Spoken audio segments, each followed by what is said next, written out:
Today I want to talk about something good for once. Hello everyone, thank you so much for tuning in. My name is Grace and I'm here to talk about a queer romance fantasy that you should all be reading now. So just a little update about me. I recently came back from Italy, 2 weeks in Tuscany. It was beautiful, it was gorgeous, and I drank a lot of wine. I drank so much wine. But a book that I brought with me was the third book in a trilogy that I've been following for way longer, even before it was released. And that is The Last Binding Trilogy by Freya Marske. And oh my god, this last book was such like a fireball explosion of a grand climax. I couldn't help it. I have to talk about this series, and let's just get right into it, because if you love queer books, queer fantasy, queer romance fantasy, or any combination of those things, I think this could be the book series for you. The Last Binding is a trilogy of books set in, I believe it was Edwardian England, somewhere along the lines of like really early 1900s England. There are 3 books, as you can see here. We have the first book starting A Marvelous Light, second book is A Restless Truth, and then the third book, which came out just earlier this month, is A Power Unbound. And each book follows a different couple, but all 3 books follow an overarching plot surrounding the control of magicians in Britain. So starting out with an explanation of the plot really quick, starting with book 1, we follow a young, down on his luck noble named Robin, and his parents have recently passed away. Now he's the new baronet of the house, taking care of his younger sister Maud. So one day he takes on a new government desk job for a man who has recently mysteriously disappeared, and he ends up in the office of magical liaison with his counterpart, who is a magician named Edwin. And soon enough, they both get roped into a conspiracy to try and find the pieces of the last contract, which are these 3 magical items that represent the contract of the magicians and the fae, or the fairies, that gave them their magic. And so it is understood that possibly whoever controls and combines these 3 items, the coin, the cup, and the knife, could fathomably control all magic of all magicians in Britain. Robin gets laid with a curse, and he and Edwin try and break the curse and to uncover the mystery of this last contract. And along the way, they fall in love. And that plot carries over into book 2, called A Restless Truth. And it follows Robin's sister Maud as she also works together with them to uncover the mystery and to stop the conspiracy, which is actually the government, to prevent them from obtaining all these 3 pieces. And along the way, she meets a magician named Violet, who's very much a free spirit, who escaped to America to become a performer, and now she is also connected to the pieces of the last contract in her own way. And then for the third book, we follow Jack Hawthorne, who is a lord. His family is very powerful in magic, but he himself, due to trauma regarding the death of his twin sister, he has turned his back on magic completely. But he is also roped back into it, and no small part thanks to journalist thief Alan Ross. They just kind of push each other's buttons in the best ways possible.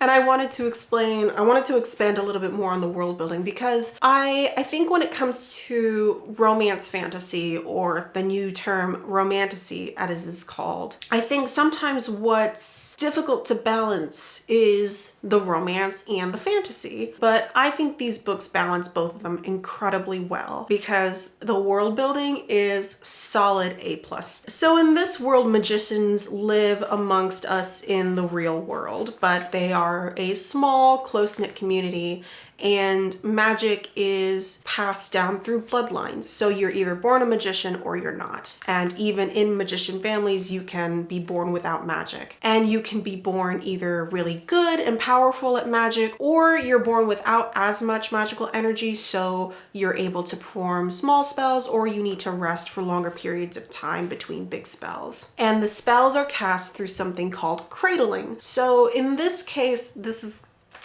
the way that I've envisioned it in my head. It's sort of like Naruto ninjutsu hand movements. It's described as sort of like a cat's cradle, like the magical string is a series of geometric shapes and hand movements that allow you to like cast a spell. Because Edwin is a huge nerd, there's a lot of like geometrics and maths, I think, applied to it. To be honest, when it comes to like really rock solid magic systems like this, like I think it's like sort of akin to like a Brandon Sanderson magic system. Well, the only one that I've read is Mistborn, but there's a lot of real life like applied sciences to it. So in Mistborn, there's physics involved, and with this, there are geometric shapes and there's geometry involved. And in this case, the magic is sort of like a contract in and of itself. Every spell is a contract, so it comes with clauses and it comes with specificities. Honestly, at some point, I'm just along for the ride. Edwin, tell me all about it, and I'll listen the best I can. However, this spell casting system, which is like highly technical, is in a way very beautifully contracted with its more natural aspects. So another huge aspect of the magic system is the system of family blood ties to the land, especially with these magical noble families who have lived in these grounds, in these houses for generations. They physically make a blood oath with the land, and in turn, as the blood ties grow deeper, as the family gets bigger and continues on for more generations, their link becomes stronger. And each house, each estate that we go into for every book is kind of another character in and of itself, because they can protect the main characters, they respond to them with the trees and the wind and the animals, and they can even ward off bad actors, or they can let new people in when the main character says, this is my guest, he has a right to be here, or she has a right to be here, and the land lets them in. And so definitely with this magic system, it plays a huge part in the story, and as this each book progresses into the next, we learn more and more about the magic system and its expansion into new territories.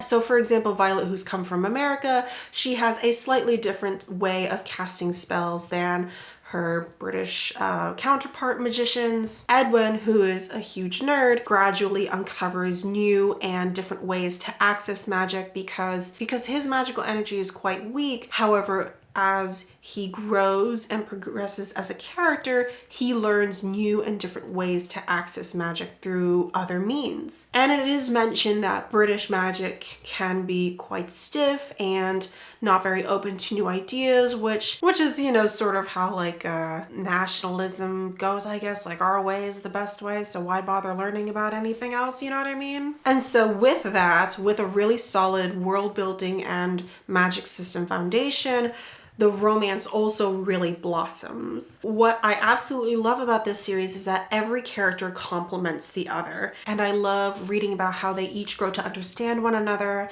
how each character present themselves to society in their one way, but then grow to show their like deeper innermost self to the other person, to their love interest. And each character just gives their love interest what they need, In the case of like Edwin and Robin, for example, Edwin, because he's considered weak magic, he's always been ostracized by his family, he's been bullied by his older brother, not taken very seriously. But we have Robin, who is a newcomer to magical society. It is Edwin who introduces him to it, and Robin is just like marvelously fascinated. That is where the title Marvelous Light comes in, where magic really is this beautiful, wonderful thing, and it should be like appreciated and used to take care of others and nature. And it's just really beautiful to have Robin validate Edwin, because he has his strengths in other areas that other people didn't appreciate, but Robin sees like all the work he's been doing in his own ways. And it's just really sweet, because you know, like nerds need love too. And Robin is such a jock.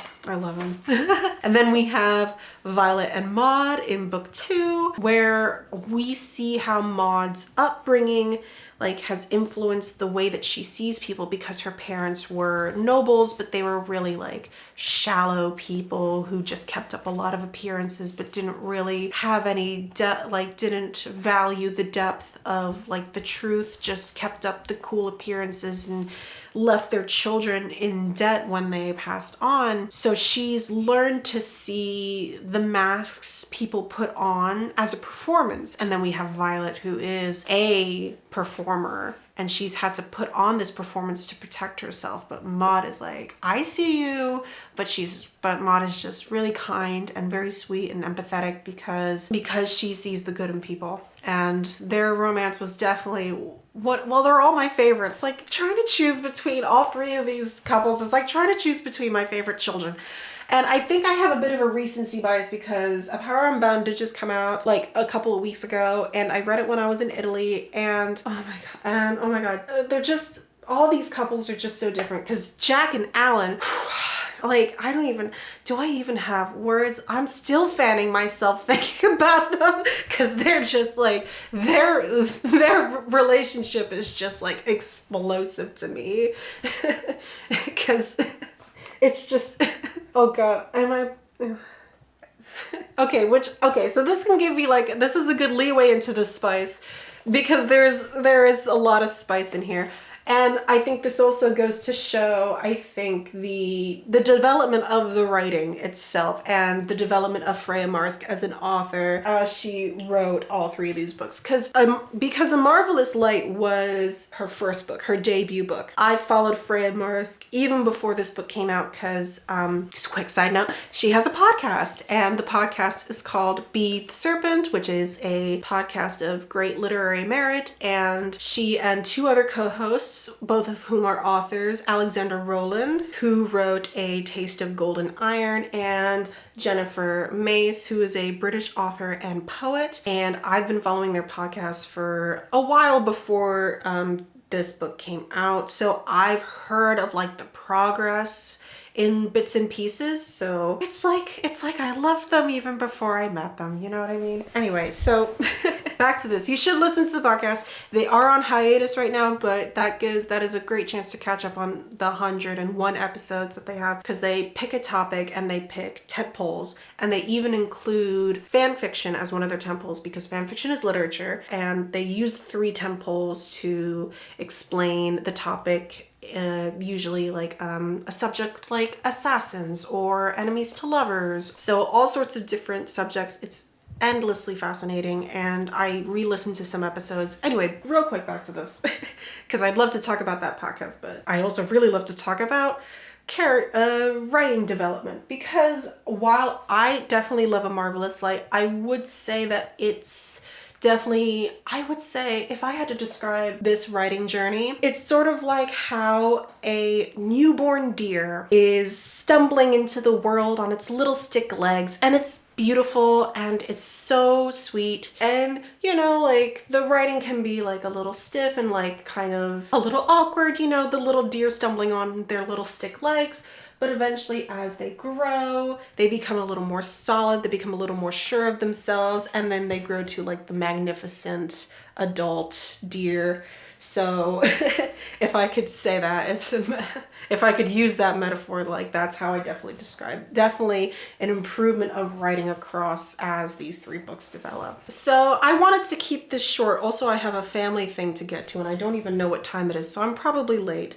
But But real quick, wrapping this up, I hope that my little awkward video has convinced you to give these books a try. Again, if you like queer romance, fantasy, if any of those keywords jump out at you, please, I highly recommend it. If you like authors such as KJ Charles or Cat Sebastian, or even if you're a fan of Alexandra Rowland, who is one of Freya Marsk's co-hosts on their podcast, definitely, please, I highly recommend. Now that this trilogy has been completed, really, like, you are not going to be left on a cliffhanger. This is incredibly solid, amazing work.